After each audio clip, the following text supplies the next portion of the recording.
सामग्री जो है वो हमारे यज्ञ के यजन का साधन है, वो हबी है। तो उस हबी से जैसे हम यज्ञ करते हैं तो वो पर्यावरण को शुद्ध करता है आदि आदि, तो वैसे ही जो है हम जब परमपिता परमात्मा के पास में जा रहे हैं, हम कुछ प्राप्ति की इच्छा से जा रहे हैं, और वो भी परमपिता परमात्मा कैसा, हमें ये पता है कि इसने सारी सृष्टि को बनाया है, वो एकमात्र अधिपति है, यानी सारी सृष्टि पर कंट्रोल उसी का चलता है, यानी प्रसन्न उसी को करना पड़ेगा। यानी 2-3 परमपिता परमात्मा नहीं है, परमपिता परमात्मा एक ही है। अब 2-3 हो तो भैया एक रूठ गया तो दूसरे को मना सकते हैं, जब एक ही है तो मनाना एक ही को पड़ेगा। तो उस एक को मनाना है, और संपूर्ण सृष्टि का हमारा पालक, हमारा माता पिता, सब कुछ वही है, नियंता वही है। तो उसको मनाने के लिए, उससे कुछ प्राप्त करने के लिए हमें हबी के साथ में जाना पड़ेगा। अब ईश्वर तो कहीं दिखता तो है नहीं, ईश्वर ऐसा भी नहीं है जैसे यज्ञ कुंड है उसमें आहुति अर्पित कर दो, या गुरु के रूप में है तो उसके पास में जैसे शिष्य समिधाएं बन करके चला जाता है, समिधा लेकर के अपनी ज्ञान पिपासा लेकर के जाता है। ईश्वर के पास में कैसे जाया जाए, तो वो हबी कौन सी होगी ईश्वर के पास में जाने की? वो हबी है उपासना की हबी, वो हबी है जिज्ञासा की हबी, वो हबी है भक्ति भाव की हबी, वो हबी है समर्पण की हबी, यानी पूर्ण रूप से अपने आप को समर्पित कर देना है, पूर्ण रूप से श्रद्धा युक्त होकर के उस परमपिता परमात्मा के समीप में जाना है, उसकी गोद में बैठना है। तो उस ईश्वर के पास में हम उसका हबी से यजन करना है, और वो कौन सी हबी है? श्रद्धा की हबी है। श्रद्धा का बहुत बड़ा महत्व है जीवन में। श्रद्धा हमारी पग पग पर रक्षा करती है, पग पग पर रक्षा करती है। श्रद्धा उसी प्रकार से रक्षा करती है जैसे कोई माता अपने बच्चे की रक्षा करती है, वैसे ही श्रद्धा जो है हमारी रक्षा करती है।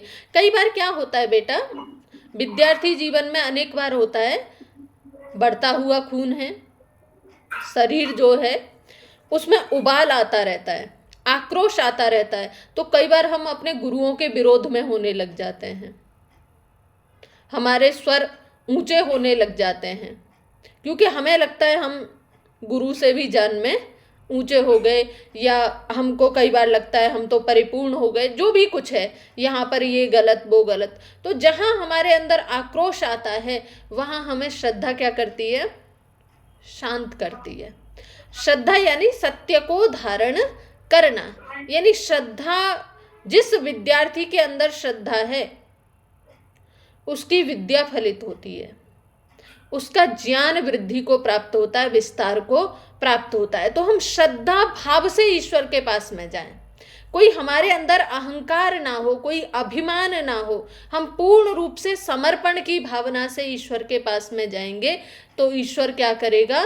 ईश्वर कैसा है? वो सुख स्वरूप है, उसका सुख स्वरूप जो सानिध्य है वो हमको भी प्राप्त होगा। तो आज का जो हमारा मंत्र है उसका भाव था कि जिस परमपिता परमात्मा ने इस संपूर्ण सृष्टि को रचा है, बनाया है, और वही क्या है? इस संपूर्ण सृष्टि के बनने से पूर्व विद्यमान था, सबसे पहले उसी की सत्ता है, वही एकमात्र जो है संपूर्ण जो उत्पन्न हुए जीव जगत हैं, जड़ जगत हैं, उनका अधिपति है, स्वामी है, और वही जो है पृथ्वी को, द्युलोक को, अंतरिक्ष लोक को धारण कर रहा है, उसी की जो है हमें उपासना करनी है, उसके अतिरिक्त और किसी की उपासना नहीं करनी है। अब स्वामी जी को पढ़ लेते हैं। स्वामी जी क्या लिखते हैं कि हे मनुष्यों, जो सृष्टि के पूर्व सब सूर्यादि तेज वाले लोकों का उत्पत्ति स्थान, आधार और जो कुछ उत्पन्न हुआ था, है और होगा, उसका स्वामी था, है और होगा। देखो, उत्पत्ति स्थान भी वही है, आधार भी वही है। आधार भी मतलब टिका हुआ कहाँ है, किसने उसको धारण किया हुआ है? तो उस ईश्वर ने धारण किया। बोले जितने उत्पन्न हुए उनका स्वामी था, जो हो चुके, जो हमारे जैसे उनका है, और जो आगे होंगे उनका होगा। और वही क्या है? स्वामी है। वही क्या है? पृथ्वी से लेके सूर्यलोक पर्यंत सृष्टि को बना के धारण कर रहा है, आज भी जो है सुव्यवस्था वही कर रहा है। देखो, मनुष्य की सृष्टि में और ईश्वर की रचना में अंतर है। मनुष्य की जो रचना होती है वो तभी तक होती है जब मनुष्य उसको बनाता है। ईश्वर की जो रचना होती है, ईश्वर बना करके उसके साथ में हमेशा रहता है। और ईश्वर की जो रचना है वो पूर्ण होती है और मनुष्य की रचना क्या है? अपूर्ण होती है। ईश्वर की रचना अंदर से होती है और मनुष्य की रचना बाहर से होती है। जैसे हम उदाहरण लें, एक गर्भ में बच्चा आता है, माता के गर्भ में बच्चा आता है। जब वो इतना सा होता है ना, तब भी वो पूरा होता है। जब वो इतना होता है, इतना होता है, इतना होता है, इतना हो जाता है, ये पूरा हो जाता है, बड़ा हो जाता है, बालक होता है तब भी वो पूरा है, युवा हो गया तब भी वो पूरा है, वृद्ध हो गया तब भी वो पूरा है। यानी वो पूरा ही रहता है, कभी अपूर्ण नहीं होता। उसका पूरा शरीर बनता है, वो इतना सा होता है ना, छोटा सा, तब भी उसकी छोटी छोटी सी, इतने से में भी उसके आंख, नाक, हाथ, कान सब होते हैं। मतलब ये ढांचा जो है वो धीरे धीरे विकास को, विस्तार को प्राप्त करता है। उसमें बाल आते हैं, फिर ये आता है, फिर वो आता है, पेट से बाहर निकल के आता है, इतना सा होता है, फिर बढ़ता जाता है, बढ़ता जाता है, बढ़ता जाता है, वृद्धि को प्राप्त होता जाता है। यानी उसके साथ में ईश्वर निरंतर लगा हुआ है, उसकी वृद्धि विकास करने में लगा हुआ है, हमेशा साथ में। लेकिन मनुष्य क्या है, कोई चीज बनाएगा, बना करके उसको छोड़ देगा। और बनाता भी क्या है, कोई पुर्जा कहीं बनता है, कोई पुर्जा कहीं बनता है, वो सारे पुर्जों को लेकर के एक कर देता है। एक मोबाइल फोन बनता है ना, मोबाइल फोन एक जगह नहीं बनता है। मोबाइल की बैटरी कहीं बनती है, चिप कहीं बनती है, उसका माइक्रो प्रोसेसर कहीं बनता है, दूसरा पार्ट कहीं बनता है, डिस्प्ले कहीं बनती है। और एक कंपनी उठा करके उन सारी चीज़ों को क्या करती है, एक जगह एक आकार में लगा देती है, फिर उसका वो फोन हो जाता है। यानी एक एक फोन के भी सारे सामान एक जगह नहीं बनते, वो भी अलग अलग जगह बनते हैं। लेकिन ईश्वर क्या है, वो एक ही जगह पर, एक ही स्थान पर सारे तत्वों को खुद से बनाता है, खुद से निर्माण करता है। तो ईश्वर की सृष्टि में और मनुष्य की सृष्टि में बहुत बड़ा अंतर है।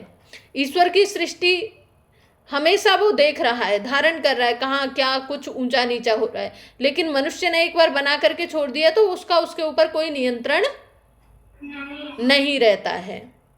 जब तक चीज फैक्ट्री में है तभी तक जो है उसके ऊपर मनुष्य का अधिकार है। फैक्ट्री से आने के बाद में किसी के हाथ में चली गई, उसमें क्या होना है, क्या गड़बड़ हो गई, क्या कुछ हो गया, फिर वो उसके नियंत्रण से बाहर हो जाती है, फिर वो उस पर अधिकार नहीं रख पाता है। तो ऐसा जो ईश्वर है, उस सुख स्वरूप परमात्मा ही की भक्ति जैसे हम करें वैसे तुम लोग भी करो। यानी महर्षि स्वामी दयानंद जी क्योंकि ईश्वर उपासक थे, ईश्वर की भक्ति उपासना करते थे, तो बोले जैसे मैं भक्ति उपासना करता हूँ वैसे तुम लोग भी भक्ति उपासना करो। आज के लिए इतना ही।